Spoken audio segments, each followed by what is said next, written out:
मौतों को लिया मुझे, खुदा की कसम वो मौत मेरी जिंदगी की तकलीफों से सस्ती होगी और अच्छी होगी।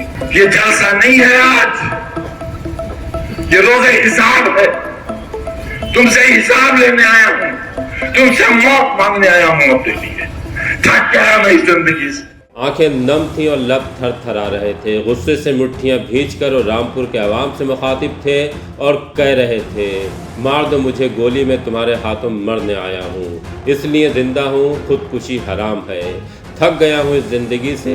ये अल्फाज मोहम्मद आज़म खान के हैं जो उन्होंने सपा उम्मीदवार आसिम राजा शमसी की हिमायत में मोहल्ला चाह खजान खां के जलसे को खिताब करते हुए कहे। मौतों को लिया मुझे, खुदा की कसम वो मौत मेरी जिंदगी की तकलीफों से सस्ती होगी और अच्छी होगी।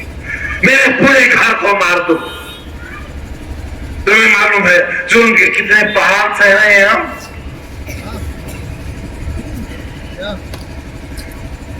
हंसो हम पर, कहे बताओ,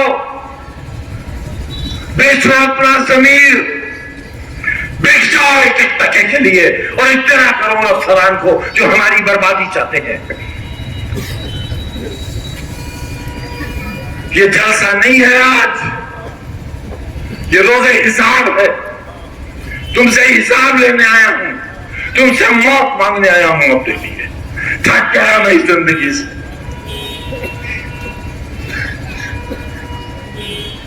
रज़ा खां जेल में बंद है, उनकी एरिया के आंसू नहीं देखे जाते मुझसे। जेल में बच्चे बंद है बेगुनाह, किसी ने मशीन नहीं चुराई है, किसी ने फर्नीचर नहीं चुराया है। मैं लाता था कलकत्ते से ट्रक के ट्रक भर के फर्नीचर के पुराने कबाड़ के, उनकी मरम्मत कराता था, उन्हें पॉलिश कराता था और तुम्हारी उस यूनिवर्सिटी में उन्हें सजाता था। पुलिस उन्हें उठाकर ले गई, हमें डाकू और चोर बना दिया। जीना चाहूंगा, जीना चाहूंगा ऐसी जिंदगी ना, हराम है खुदकुशी, इसलिए जिंदा हूं क्योंकि खुदकुशी हराम है। इन्हें सुनने के बाद भीड़ में सन्नाटा छा गया और जब खामोशी टूटी तो इनकलाब जिंदाबाद के नारे गूंजने लगे।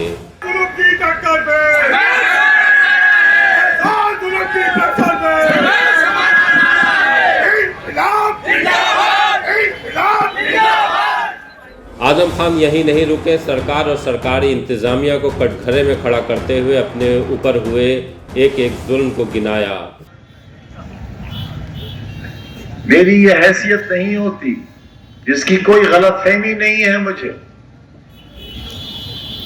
तो 24 घंटे नहीं बल्कि 24 मिनट के अंदर मेरी मेंबरशिप खारिज करके इलेक्शन कमीशन नए चुनाव का ऐलान नहीं कर देता। 5 बजे अदालत का हुक्म होता है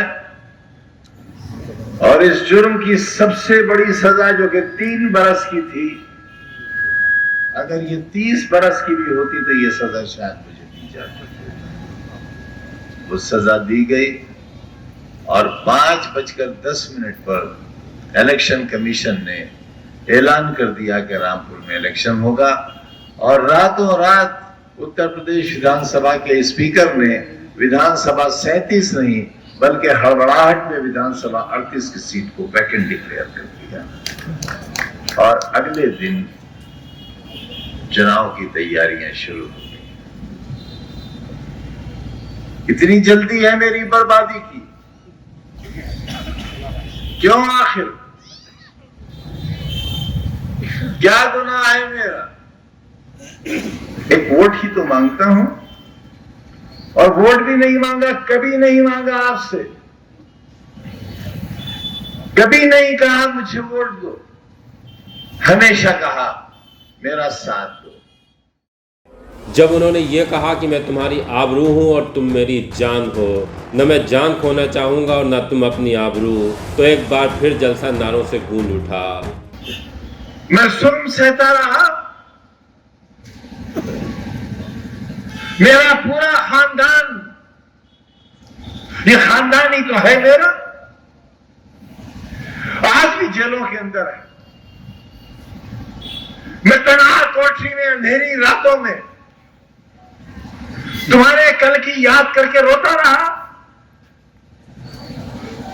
प्लास्टिक के मग में डाल के पानी से सड़े हुए गेहूं की रोटी खाता रहा।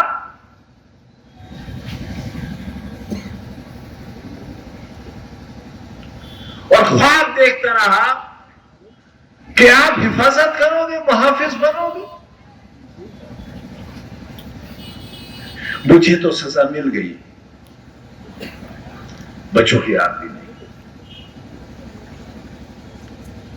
और याद रखना, मेरी सजा तो कब्र में मेरे साथ चली जाएगी, मगर तुम्हारे गुनाह की सजा कई नस्लें भुगतेंगी।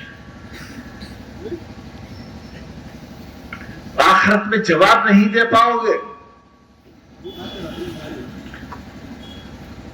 मैं जब एम्बुलेंस से अपनी जिंदगी और मौत की सांसें गिन रहा था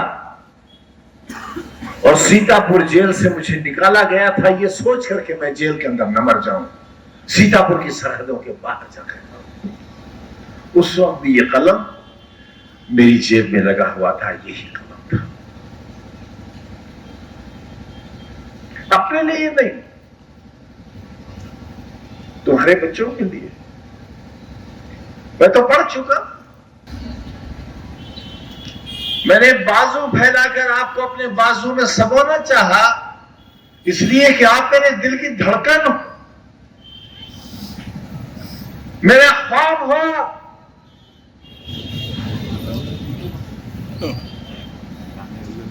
मैं आबरू हूं आपकी और आप जान हो मेरी। न मैं आबरू खोना चाहता हूं और न तुम जान खोना चाहोगे। आजम खान अपने इस पहले चुनावी जलसे में भाजपा से हाथ मिलाने वाले नवाबों पर भी बरसे। बेगैरत आवाज, और बता क्या देना चाहता है तू? इस जमाने के कैंसर, जिल्लत और ख्वारी के अलंबरदार, बता इस शहर को और क्या देना चाहता है? बेगैरत आवाज, बता क्या देना चाहता है? बेहया, बता क्या देना चाहता है? आज भी ये आवाजें बाकी हैं, आज भी बाकी है। तुम पर जुल्म करने वाली आवाज एक सही, मीर जाफर भी एक ही था।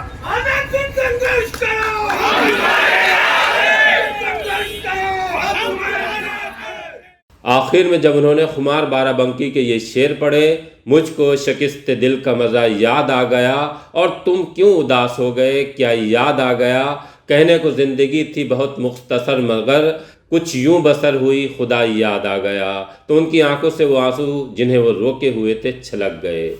मुझको शिकस्त दिल का मजा याद आ गया, दिल टूटने का। मुझको शिकस्त दिल का मजा याद आ गया, तुम क्यों उदास हो गए, क्या याद आ गया? मुझको शिकस्त दिल का मजा याद आ गया और तुम क्यों उदास हो गए, क्या याद आ गया? कहने को जिंदगी थी बहुत मुख्तसर मगर कुछ यूं बसर हुई कि खुदा याद आ गया।